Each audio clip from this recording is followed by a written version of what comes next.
I'm Paula Schaap, Assistant Managing Editor for The Deal, and I'm here today with Greg Psihas, Corporate Vice President for M&A at Applied Materials. Greg, the semiconductor industry has been undergoing a rapid period of consolidation, and American Applied Materials has not been far behind.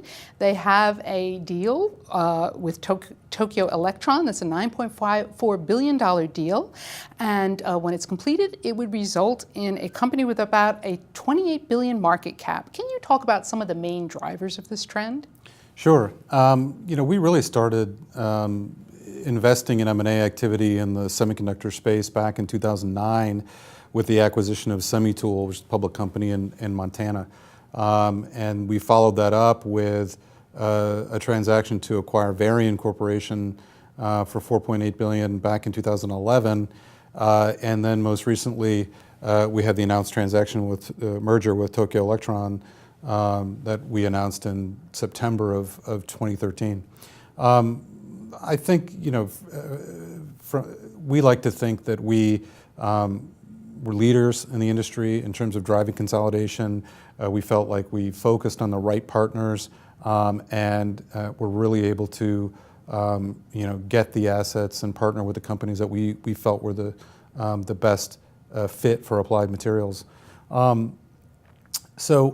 semiconductor industry, in terms of the equipment side, and we're suppliers to Intel, Samsung, TSMC, have been maturing this space for the past 15, 20 years, and so growth rates of when any company matures, you have slower growth rates, increasing costs, along with increasing device complexity and smaller transistors, and so it really makes it a ripe environment for consolidation, and so a lot of those factors are what went into the merger that you mentioned with Tokyo Electron. Yeah. Well, now, as you said, that deal was announced back about a year ago, right? And that's right. And so, what has been going on as far as integration plans for the future with that particular deal? So we've since the merger was announced. And it was announced as a $28 billion merger, which was the combined market cap of both companies. Today, with the new share issuance of roughly 580 million new shares, the combined company's value would be closer to 40 to 42 billion. Since the announcement date, we've spent an awful lot of time together, really working on how is the company going to be organized? What should the mission, vision, values of the new corporation be? Tremendous amount of integration planning, working for benchmarking both companies' best practices, so we really have a clear understanding of where will the company be on day one when we do close the merger, and we really want to hit the ground running. So the regulatory review period really helps us in all of the preparation time that we can spend, with each other, thinking about, how we're going to get together and combine to make it a seamless transition.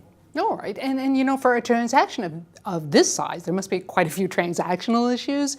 And I was also wondering how, especially with these cross-border deals, how the local partners play into this, local advisors play into these deals. Yeah, so advisors on a transaction of this size are really, really important.